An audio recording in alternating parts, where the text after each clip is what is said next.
While the economy and financial markets are uncertain, precious metals typically serve as the ultimate alternative investments, thriving when other assets become unstable and collapse.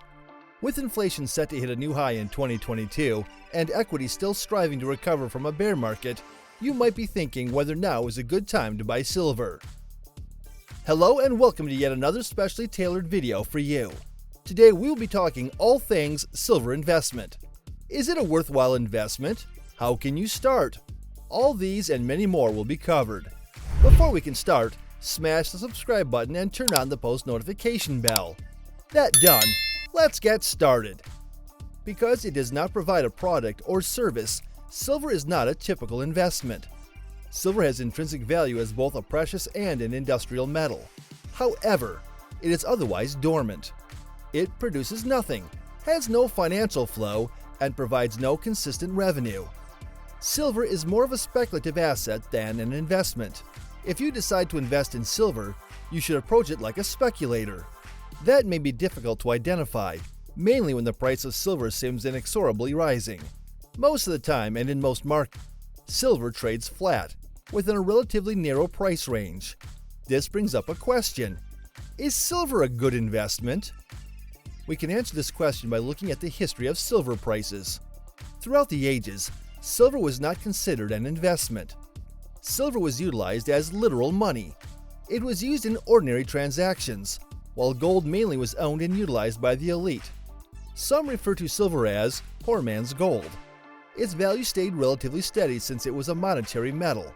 Silver's price remained below $1 per ounce until the 1960s. That was one of the primary reasons the United States government often issued silver coins.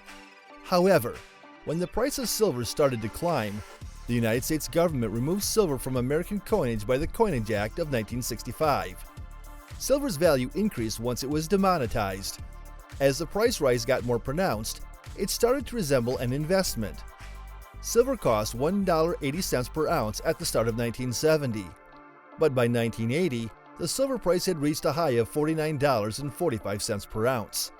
This indicates a staggering price increase of more than 2,700% in a decade. However, after only 5 months, the price had dropped to less than $11. Ironically, silver recaptured that price level 39 years later, but could not keep it for long. Silver has had recurrent and substantial gains throughout the years, which have helped to retain its image as an investment. Above all, silver seems to be a commodity that either succeeds phenomenally or languishes and does nothing. Let's look at the history of silver's price over time. From 1995 through the end of 2003, the price of silver hovered around $5 per ounce. If you had kept silver over those 8 years, you would have received almost no return on your investment. However, silver rose in 2004 and reached close to $16 per ounce at the start of the financial crisis in 2007. Despite the advent of the crisis, the price had dropped by over 50% by the end of 2008. Then came the second large price increase, confirming silver as a credible crisis investment. It rose from less than $9 per ounce in late 2008 to almost $50 per ounce in 2011. That's more than 500% increase in less than 3 years. By 2014, the price had dropped to the $16 range, even as low as $12 in early 2020. However, in March 2020, the early days of the COVID-19 epidemic, silver surged to about $30 per ounce. Since then, the price has gradually fallen during 2021 and 2022. Being an investor, you might think of comparing silver and the best and one of the most precious minerals, gold. How do they compare? Because of their comparative histories and price performance, gold and silver are often used interchangeably. In general, the prices of the two grow and decrease in lockstep. As a result, it may not matter which one you own during financial turmoil. Gold has always been considered the more prevalent investment metal because it is still regarded as a monetary asset. After all, the world's main central banks all have considerable gold holdings. Silver has become more of an industrial than a monetary metal in recent decades. The gold-to-silver ratio has historically been between 50 and 80 to 1, but it has risen to about 115 to 1 in early 2020. Let's now go on and look at how to invest in silver. Buy silver mutual funds, ETFs, and ETNs. Silver mutual funds generally invest in the equity of silver mining businesses. It does not imply ownership of the metal itself, but rather participation in the enterprise that generates it. A silver mutual fund invests in such firms via a portfolio of equities. These stocks often correspond to silver price levels. Most investment brokers, including Merrill Edge, sell silver mutual funds. A silver exchange-traded fund, ETF, is similar to owning silver bullion. However, it is done via a fund. The iShares Silver Trust is one example. This fund typically tracks the price of silver because it holds the metal in trust.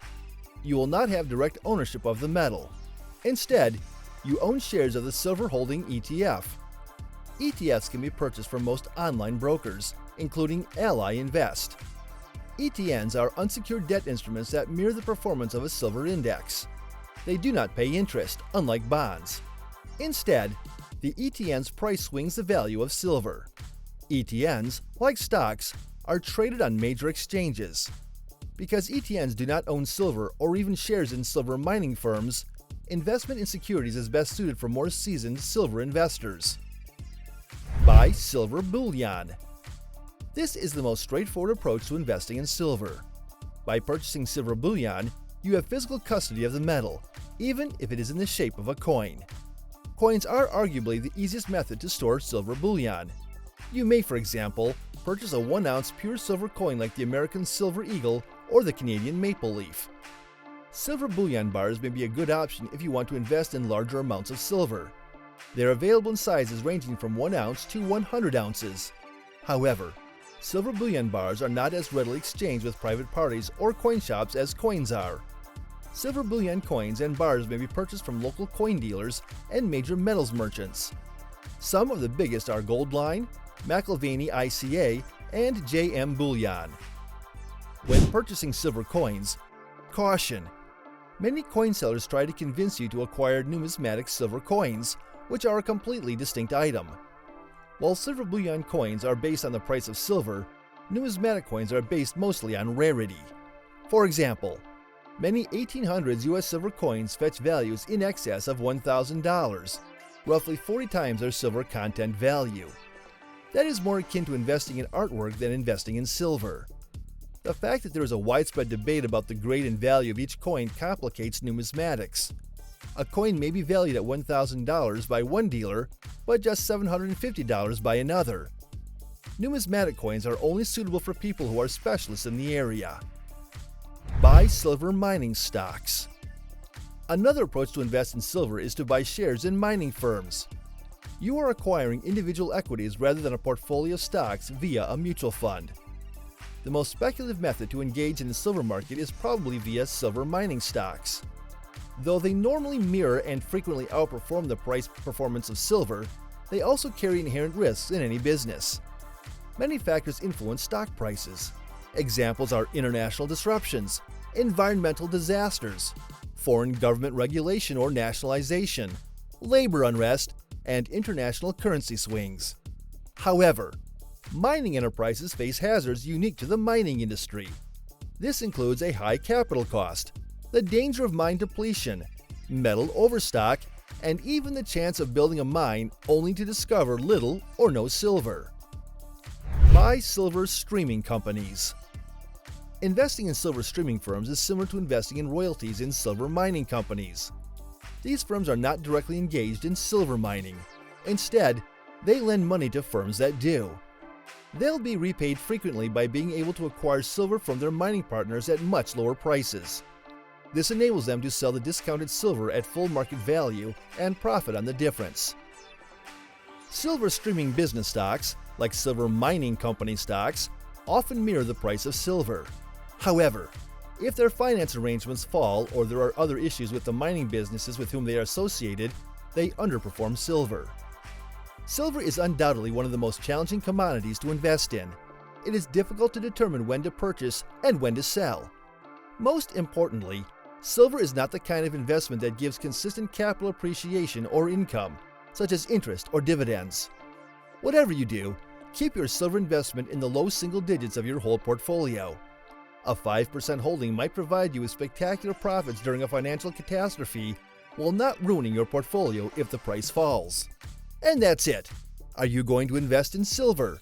Let us know in the comments section. Subscribe, like, and share. Until the following video, stay tuned and invest.